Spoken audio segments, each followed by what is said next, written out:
choices, knowing full well that they're going to have offsetting savings, certainly on their utility bills, to pay that. So it's not going to create a housing bubble. If anything, it should create the missing lagging boom in sustainable construction. But anyway, that's my rant about mortgage financing policy changes that need to happen. Why don't you show us around this beautiful house? We've been saving this up now, and I can see it from the outside, and I'll get up and show viewers in a minute. But why don't you show us the inside? Because the pictures on your Instagram are stunning. So give us a tour. Sure. And just on the mortgage financing front, for the first time ever, just I think it was a month ago, I was speaking to a lender who had been to a conference in New York, and he said for the first time ever, that was the topic of conversation, and that there was going to be a mandate from big banks that a certain percentage of their projects had to be green in some way or certified in some way to be green. So that was a positive for me to see finally, after 20 years in the industry, the finance community starting to come to the table on that. And so, yeah, no, you couldn't be more right on that front. Well, that's the Mark Carney factor, right? Like when the bankers get on board this thing, that's when it goes like this. And folks like you who are on the front end and ready to do this are really going to prosper. I hope, I wish you the best commercially, but also, sustainability wise, we really need to do this. Anyway, show us around. Yeah. Sure. So like I said, we do have the first family moving in, and that we've actually let them come in a bit early. So there is I'll try to avoid all their personal belongings here, but one of the first things that I do want to show, and the other piece I didn't speak to because this wasn't a sustainability reason, but I really believe in good design, and that comes from hiring good designers. So I engaged 546 8796 Architecture out of Winnipeg. I've been kind of swooning over their work since 2013, and I really wanted to bring them to Edmonton, and they really delivered. And one of the big things they asked of me when we sat down for the visioning stages of the project was, what do you want to achieve here? So we talked about the flex housing pieces. So I wanted to be able to I wanted to have the ability of a suite in the basement and be able to enter it from the front, the back, and from the interior, because I talked through all the different scenarios of where you would need that suite. It could be a family member who's coming upstairs for supper. You don't want them to go outside every time they're coming up to visit you.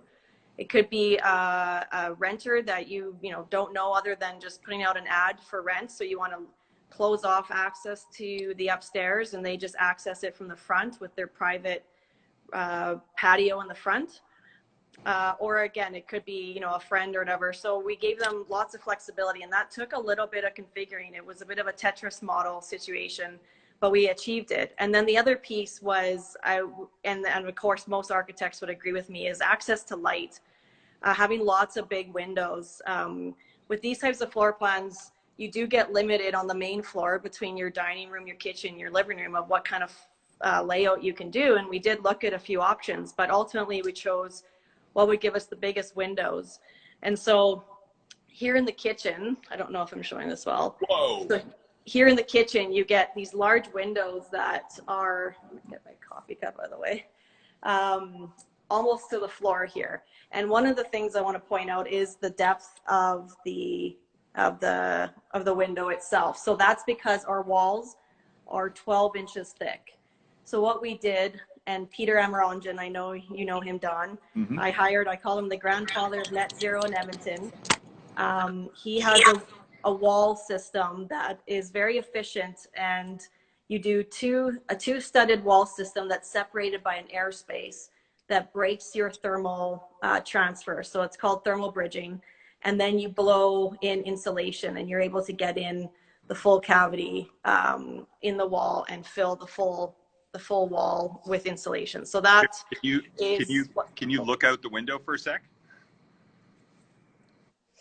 Oh yes. I don't know if I'll be able to see you, but yeah, no, I can see you. Okay, so, carry on. Yeah. And then the other piece, just looking at some of the features, is the kitchen. So we went with the very modern look, high energy efficient appliances, and yeah, just very well laid out. We have an extra pantry on the other side to put all your dry goods. And then I want to show you the living room windows, which are the best, because because again, going to floor to ceiling here. Wow. So these are triple pane passive house certified windows and doors. And again, that enables them to be further pushed to the outside of the envelope and reduces the thermal bridging and thermal transfer into the home. Another design feature is, again, I like really natural materials. So we put in these wood wall features to bring natural, authentic materials that are on the outside into the inside. I believe Canadian housing should reflect the natural materials that are grown on the landscape. So I go with natural hardwoods and bring in those authentic materials. The other thing that I said with the architects was that we needed to achieve 3 bedrooms, 2.5 baths. So they very smartly tucked in a half bath here on the main floor, which again, these are all when you talk about building sustainably, costs a little bit extra. We went with the dual flush toilets. Yes, you know, every plumbing supplier will tell you that, you know, the normal flush toilets are more efficient and using less water. However, they still can't compete with the dual flush when you actually use them properly. So if you actually press the right buttons, they are the most efficient. And all the plumbing fixtures and all the faucets have to be low flow plumbing fixtures in Blatchford. So it's going to reduce the water consumption considerably. The other design piece is, oh, go ahead. Well, it'll also save people money, and if we all do that, you know, water conservation in Edmonton over the last 30 years has meant we haven't needed to build another water treatment plant. So it's just an example of taking the long view on conservation. And now with I know not everybody loves the solar project, but we're going to have net zero or carbon neutral water source. So the source for that tap is going to be offset as well for all of us, not just for Blatchford. Anyway, carry on the tour. Okay, just figured out how to flip my camera, so thought I knew Instagram better, but so this was a big feature that the architect really wanted. Again, bringing in a lot of natural light. Typically, most builders would block this off. This is the stair to your basement. But you can see the architects designed a large window up at the very top of the stairwell, which just brings in so much more natural light than you would normally get on a floor plan like this. And then of course you put in the beautiful floating stairs and glue lamps. Again, going with the natural wood materials, because that is, again, what I really believe in. There's the downtown core. And I'm just going to go upstairs. I'll show you just what the bathrooms look like, just to get you a little view into some of the design features. One of the other big things I wanted to try and achieve was having the bathtub and the walk-in shower, which, so trying to provide luxury. So it's, you know, having a sustainable home gets very technical, but you also want to provide those beautiful fixtures and luxuries that everyone is wanting from that they would normally get out in the suburbs as well. So there's no compromising anymore. And then I'm going to go down into the basement, into the mechanical room, and show you the heat pump and the hot water tanks, which is all the guts of the building.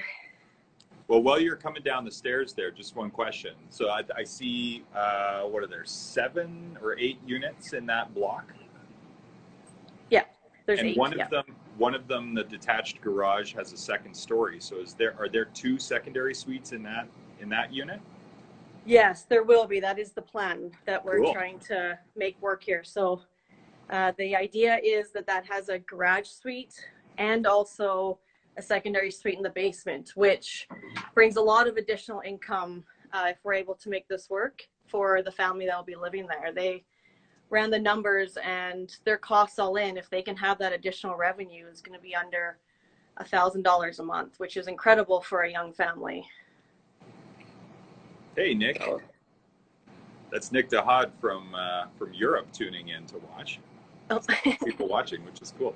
He's big into this stuff. So thanks for joining us, Nick. So you've got a family moving into the unit that you're in right now. Are there still units available? Yes, there's 3.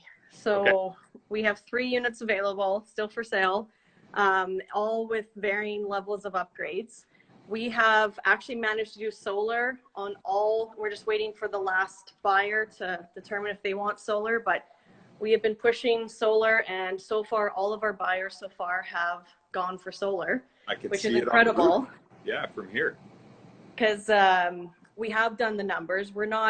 I'm not a bold person. I'd like to see the numbers first before I claim net zero, but our calculations do show that there is a good chance that these will be net zero after they're in operation. So I'm very excited.